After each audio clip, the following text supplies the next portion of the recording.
بسم اللہ الرحمن الرحیم۔ عنوان ہے پاکستان میں اردو نعت نگاری کا فروغ۔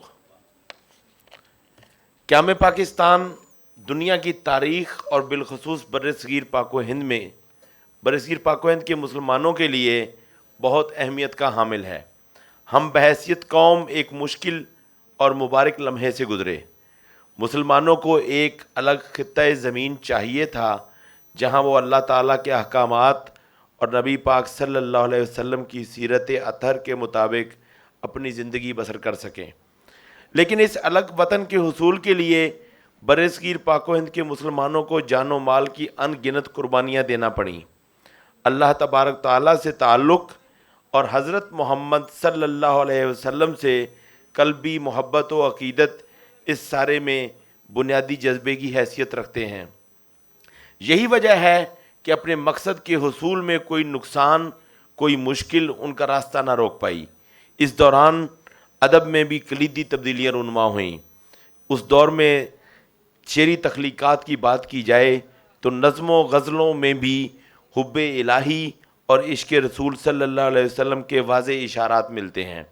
نعت کے تو کیا کہنے، بقول حفیظ طیب قیام پاکستان کے بعد نعت کے ارتقاء کی رفتار اور تیز ہو گئی۔ قیام پاکستان کے بعد نعت کو شعراء کو کن حوالوں اور کس کس بنیاد پر دیکھنا مفید ہو سکتا ہے، یہ ایک اہم اور مشکل سوال ہے کہ بدلتے ہوئے حالات نعت گوئی پر کس کس طور اثر انداز ہوئے۔ میرے خیال میں اس تقسیم میں سب سے پہلے تو ان شعراء کا ذکر آنا چاہیے جو قیام پاکستان سے قبل ہی شعور کی منازل طے کر چکے تھے، بحیثیت شاعر اپنی پہچان بنا چکے تھے اور تقسیم کے بعد پاکستان چلے آئے۔ دوسری قسم میں ان شعراء کا ذکر ہونا چاہیے جنہوں نے ہجرت کی یا تقسیم کا عمل دیکھا، لیکن شعر گوئی کا آغاز قیام پاکستان کے آس پاس یا بعد میں کیا۔ تیسری قسم میں وہ شعراء شامل ہیں جو قیام پاکستان کے بعد پیدا ہوئے۔ میں شعرائے نعت کو ان حوالوں سے اس لیے بھی دیکھنا چاہتا ہوں کہ تقسیم کے عمل نے جہاں کئی حوالوں سے مختلف شعبہ ہے زندگی کو متاثر کیا، وہیں انفرادی اور اجتماعی ہر دو سطحوں پر انسانی نفسیات پر گہرے اثرات مرتب کیے، اور یہ اثرات ہر صنف ادب میں اپنا آپ دکھاتے ملتے ہیں۔ قیام پاکستان کے وقت جو شعراء نعت گائی کے حوالے سے نظر آتے ہیں، ان کے ہاں منفرد طرز بیان اور موضوعات کے تنوع کی باعث باب نعت میں ان کی نعتیں موضوعات کے تنوع کے باعث باب نعت میں اہمیت کی حامل ہیں۔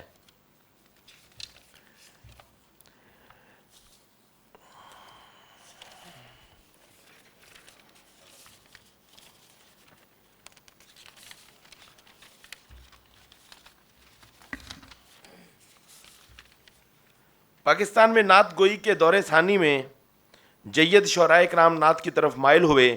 اس دور میں کہی جانے والی نعت کا جائزہ یہ کہنے پر مجبور کرتا ہے کہ نعت ادبی سطح پر کئی قدم آگے بڑھی۔ اسلوب و آہنگ میں جدت اور فکری سطح پر جدید حسیات نے نعت میں بھی اپنی جولانیاں دکھائیں۔ بحیثیت مجموعی صنف نعت کو فروغ ملا۔ عصری حالات اور مختلف قومی و ملی واقعات اور سانحات جن میں پاک بھارت جنگیں، سقوط ڈھاکہ، مارشل لا کا نفاذ، عرب اسرائیل جنگیں، مسئلہ فلسطین، ان سب واقعات نے مختلف سطحوں پر لکھنے والوں کو متاثر کیا۔ نبی پاک صلی اللہ علیہ وسلم سے استمداد و استغاثہ کو فروغ حاصل ہوا۔ یوں مختلف حوالوں سے نعت کا کینوس وسیع تر ہوتا چلا گیا۔ اس دور میں ہماری نعتیہ شاعری میں بڑی تبدیلیاں رونما ہوئیں۔ حضرت صلی اللہ علیہ وسلم کی ذات اقدس سے نسبت پہچان کے تمام حوالوں سے بڑا حوالہ ہے۔ بدلتے ہوئے عالمی نظام میں ایک سیرت محمد ہی ہے جو ہمیں دینی و دنیاوی سطح پر دیگر قوموں سے بلند مرتبہ پر فائز کر سکتی ہے۔ مشکل حالات میں آپ صلی اللہ علیہ وسلم کی یاد، آپ کی نظر کرم باعث سکون دل حزین و ملول ہے۔ یہی وہ دور ہے جس میں ہمارے شعراء کی اگلی نسل نے ہوش سنبھالا، انہیں توصیف نبی میں سکون قلب ملا۔ شعر و ادب کی دنیا میں نعت رسول ایک معتبر اور قوی حوالے کے طور پر سامنے آئی۔ نعت کو بطور فن ترقی ملی، علامات و استعارات کا استعمال باب نعت میں عام ہوا، جس سے موضوع زیر بحث میں مزید کشادگی در آئی۔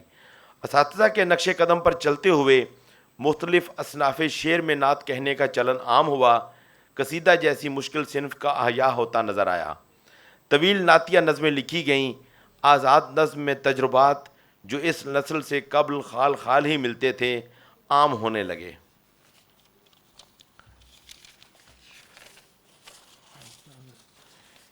نعت رسول پاک صلی اللہ علیہ وسلم کا سلسلہ اپنی پوری آب و تاب، میں تلخیص میں ظاہر ہے بیچ میں بہت سی چیزیں چھوڑنی پڑتی ہیں۔ نعت رسول پاک صلی اللہ علیہ وسلم کا سلسلہ اپنی پوری آب و تاب سے جاری ہے۔ ایک نسل کا تجربہ دوسری نسل کو منتقل ہوا۔ نوجوان شعراء میں نعت ایک بے پایاں جذبے اور خلوص کی دین ہے۔ اب دنیا ایک لحاظ سے تبدیل نہیں ہو رہی، یکسر تبدیل ہو چکی ہے۔ نئے عہد کے نئے تقاضے ہیں۔ اب وہ طبقات معاشرے میں عام ہیں جن کے نزدیک مذہب ثانوی حیثیت رکھتا ہے۔ ایسے میں محبان رسول صلی اللہ علیہ وسلم اپنے محاذ پر سرگرم ہیں، نعت رسول پاک صلی اللہ علیہ وسلم سے دلوں کو گرما رہے ہیں اور کفر و الحاد کی یورش میں حب نبی کے چراغ روشن کرتے چلے جا رہے ہیں۔ یہی وہ منظرنامہ ہے جس کے پیش نظر یہ کہا جا سکتا ہے کہ نعت فکری و فنی سطح پر مسلسل آگے بڑھ رہی ہے۔ اس باب کو کھولنا آسان ہے اور سمیٹنا بہت مشکل کہ یہ موضوع اس قدر وسیع ہے اور محبان رسول صلی اللہ علیہ وسلم اس قدر نذرانہ ہائے عقیدت پیش کر چکے ہیں اور کرتے چلے جا رہے ہیں کہ ان کی محض گنتی بھی دشوار ہے۔ شکریہ۔